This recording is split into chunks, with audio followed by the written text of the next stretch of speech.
Down, but not out. Ailing Algerian President Abdelaziz Bouteflika insists on running for a fifth term. His angry protesters demand an end to his 20-year rule. But who's really in charge in Algeria? And what is at risk for the region if the tension escalates? This is Inside Story.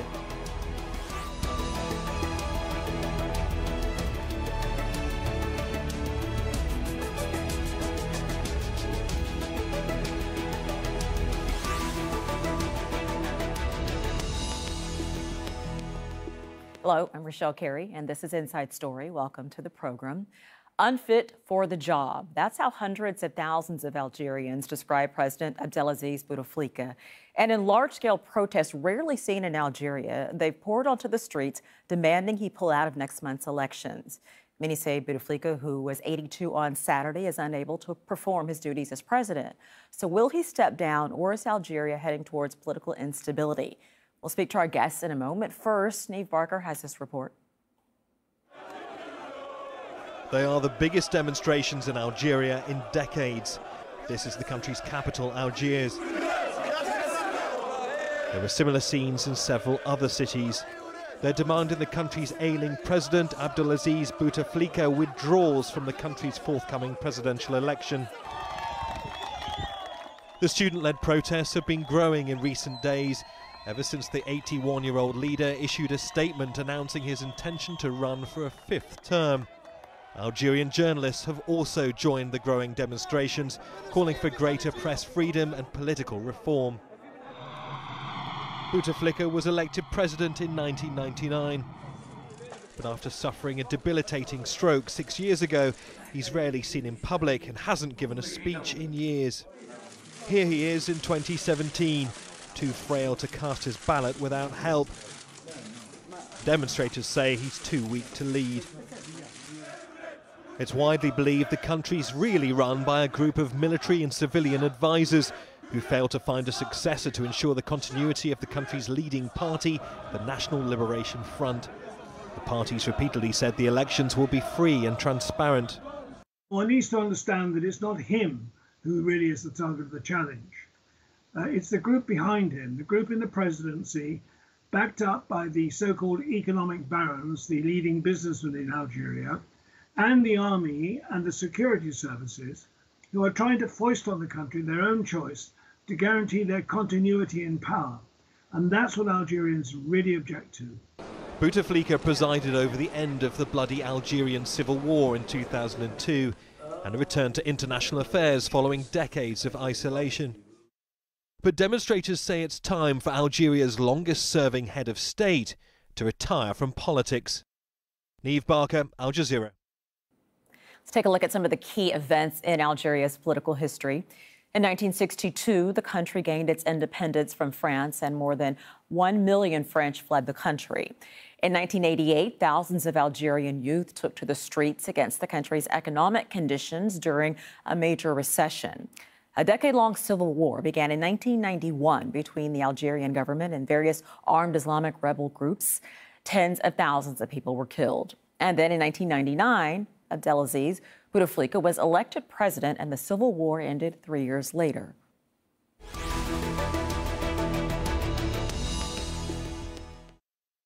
Let's bring in our panel now in Algiers via Skype. Journalist Hamdi Balla. In Rabat, Noufal Aboud, Executive Director of the Nordic Center for Conflict Transformation. Also in Algiers on the line is Amel Boubekeur, a socialist and researcher at the Paris-based School for Advanced Studies in the Social Sciences. Welcome to all of you. Hamdi, I'm going to start with you. You say that these protests were a long time coming. How so? Well, Algerians have been frustrated with the way the government manages all areas of life for a long time. Widespread corruption, incompetence in all areas of life. But Algerians have kept mainly silent for 20 years now under Bouteflika, mainly because the economic situation was a little bit better. The final straw was the announcement of Bouteflika's bid for re-election in next April. Algerians don't want to be governed by an absent president no more, and that is why people are protesting. Bouteflika hasn't been able to speak nor work. He hasn't given a speech to Algerians since 2013, and that is why people are protesting now, even though they were frustrated with the government and with Abdelaziz Bouteflika for so long.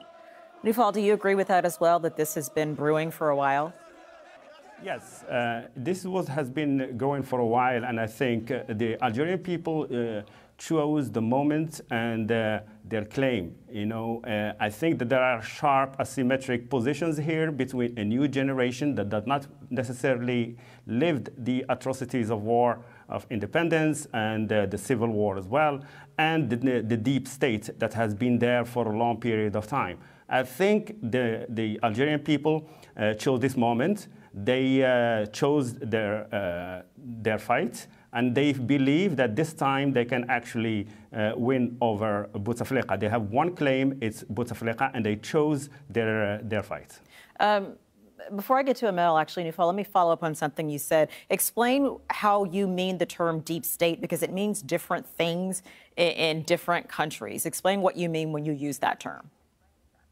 Well, deep states, as we understand it here in the case of Algeria, is all agree that the claim of people is not necessarily against Bouteflika's government. Bouteflika does not really govern the country. There are people around who support a state of power. They're pushing towards some kind of continuation of a state of power the way it is now. So all of those, the deep state, in my opinion, in Algeria are those who are behind the scenes that pushing and hiding behind Bouteflika to say that whatever it is in the country is because of Bouteflika. What I believe that deep state here will try to do, in the end, if they see that the protest of the Algerian people will be strong enough, they are, I think, ready to let Bouteflika go, but they will negotiate some kind of power settlement with the people. Okay. Amel, same question to you.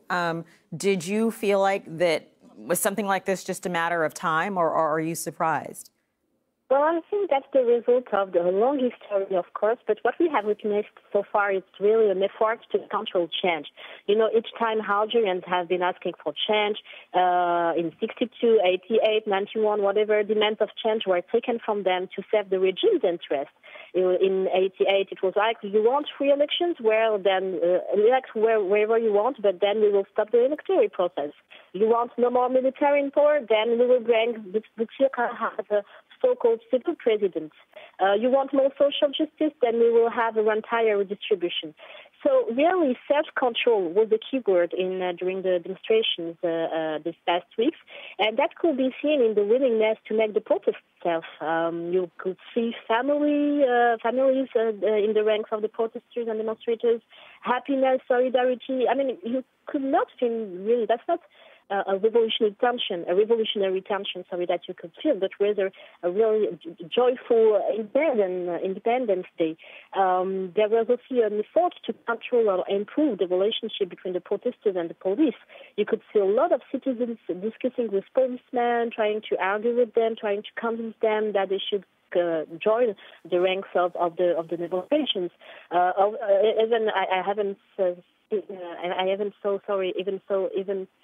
Protesters handling bottles of Coca-Cola in order to dissipate the tear gas to policemen, for example, tear gas effect. That could be seen also in the effort to avoid external manipulation. I think these protests are also taken by the other Algerians as an opportunity to to restore the image that the rest of the world has of them. So they really wanted to give an image of a major people, of a politically major people that is able to control its demands for change. So, Hamdi, about this energy that she is describing, why are some Algerians not afraid anymore? I don't think Algerians were afraid, not of the government. I think most Algerians were probably traumatized by the memory of the civil war in the 90s. This is why one of the main themes of these protests has been the fact that they are peaceful. They are saying to the government that they want change. They are challenging the system. They want to participate in public life, in political life, but they are saying it is a peaceful protest, and they don't want the situation to go wrong. I don't think people have been afraid. I think people just didn't want things to go wrong like they did in other countries in the region. Nufal, do you see any similarities between what is happening now in Algeria and some of the Arab Spring countries? I think one of the similarities is the involvement, like I said, of deep state. Deep state that is looking for a status of power, and the new generation of young people who have different aspirations and needs, and they want to change in the most peaceful way. This is also to say that for every country have their own way of doing things and to pick their fights. I think in Algeria this time, they are no longer afraid because they think that they're going to win. And I would not be surprised if Bouteflika steps down in the next few days or few weeks. And the second thing, what is very important, is when there are some changes in the intelligence and the military. We have seen, for example, Bouteflika having changed many people in the Secret Service and intelligence as well as in the military. And those people have grievances, and I think they are joining or supporting people's claims. We need to understand that a little bit more. It's similar to other countries as well. Amel, who are, Nufal has mentioned this a couple of times, who are these people that are, who is really running the country? Who is it that has decided that Bouteflika needs to run again, even if he is incapacitated? And if whoever these people are want to maintain power so much, why haven't they picked a successor to have avoided all of this? I think the lack of plan B, if I can put it that way, is really linked to the deep nature of the regime itself.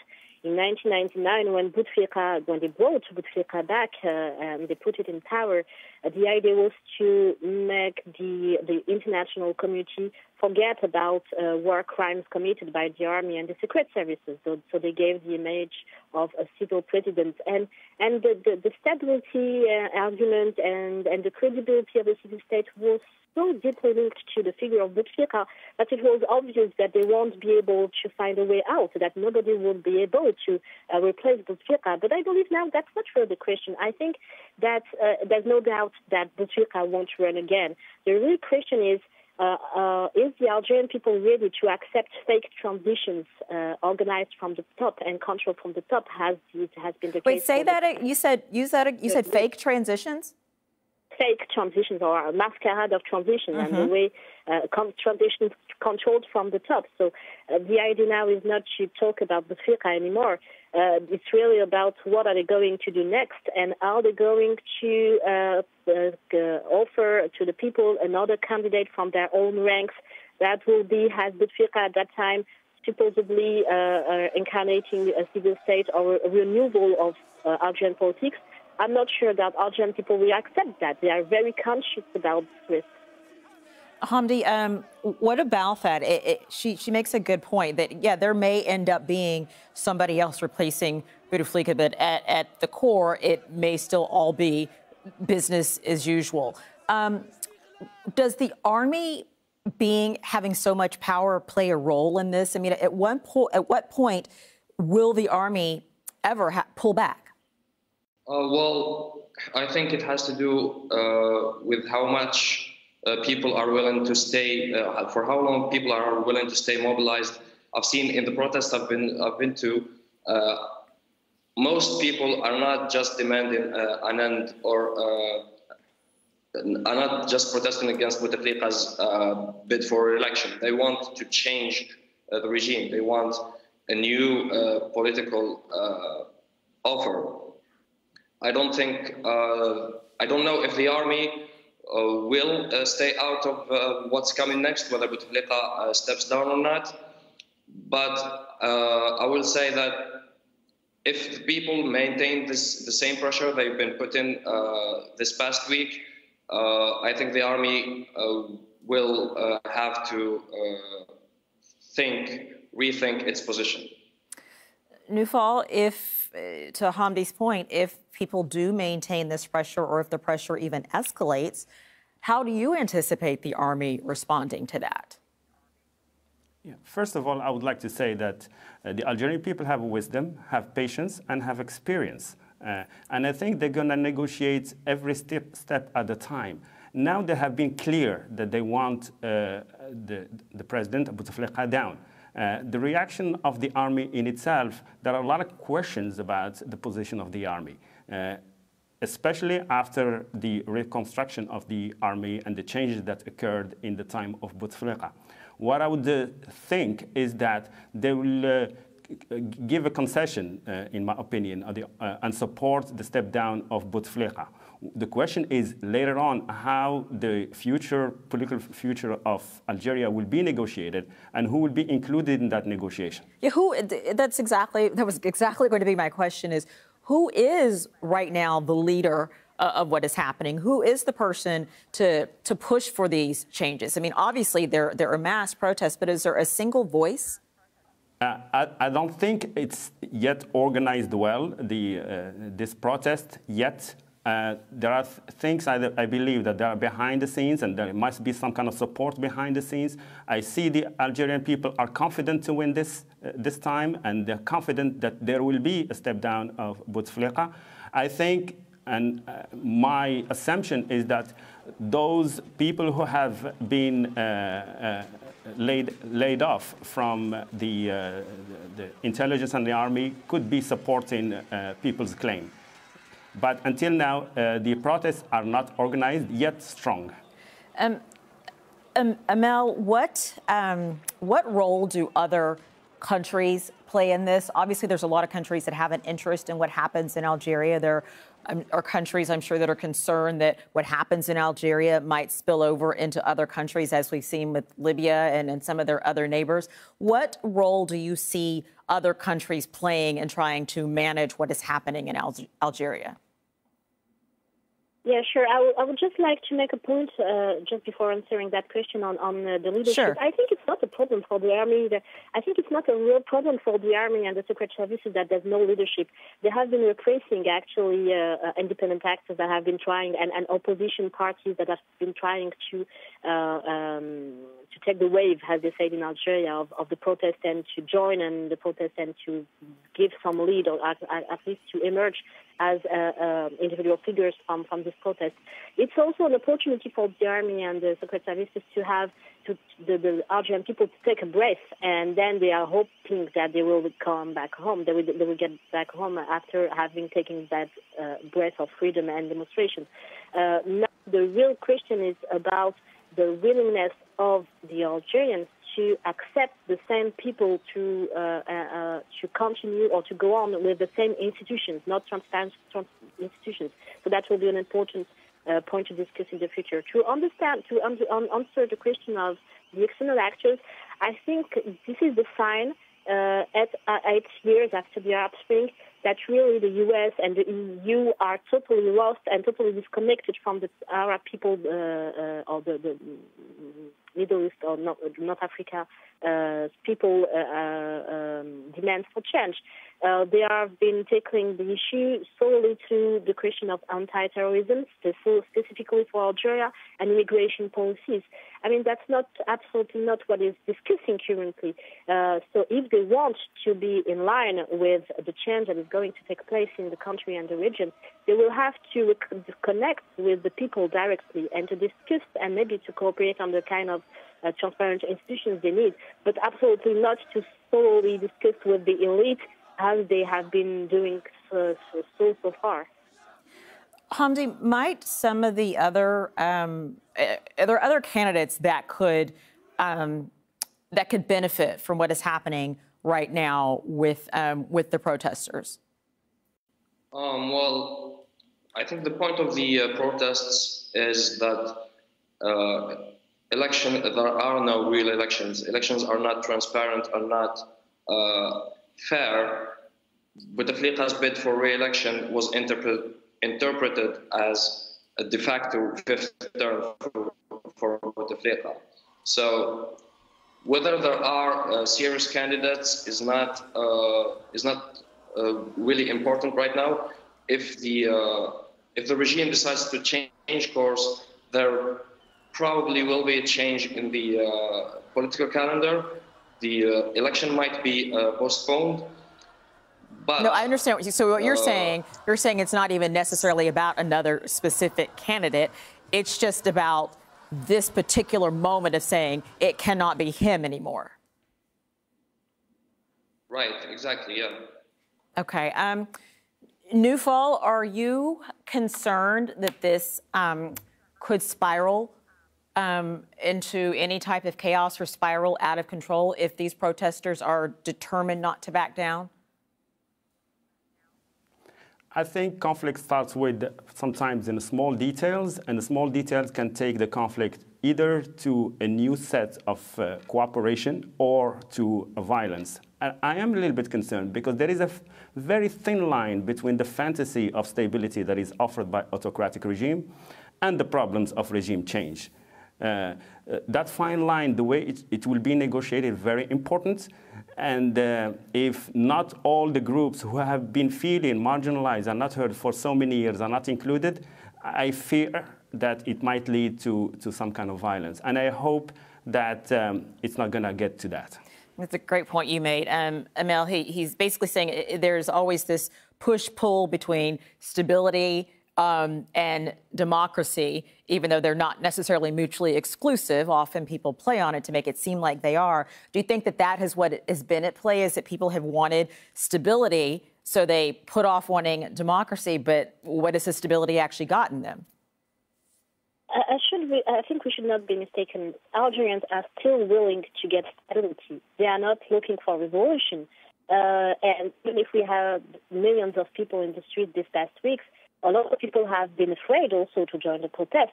So I think the real what is at stake at the moment is really about the continuity and the repetition of the protest, the way protesters will be able to conquer the protest and to make themselves, and also to have other people join, even at a local level. I think the local level will be very crucial for the next weeks to join the protest and to organize themselves. And of course, we have seen that in Tunisia, which is supposedly the success of the Arab Spring, we won't get rid of the old elites so easily. But that's not the most important. The most important is to have an agreement on the transparency of the institutions and the continuity of the democratic process. I mean, as my colleague said it, they don't want another elections with the same candidates. They want conditions that will make them able to have transparent elections, and that's not the priority right now. All right, Hamdi, you sound, if I'm correct, you sound very confident. Sounded very confident that Bouteflika will, in fact, not stand for a fifth term. But change is. Did I get that right? Was that your assessment? I don't know. Actually, I don't know whether Bouteflika will step down on that. What I know is the pressure is enormous right now on the president and on the political establishment in the country not to present Bouteflika for a fifth term. Thank you very much to all of our guests for the conversation, Hamdi Balla, Newfall Aboud, and Amel Boubekeur. And thank you all for watching. You can see the program again anytime if you visit our website, aljazeera.com. For further discussion, go to our Facebook page, facebook.com/AJE Inside Story. You can also join the conversation on Twitter. Our handle is @AJE Inside Story. For me, Rochelle Carey, and the entire team, bye for now.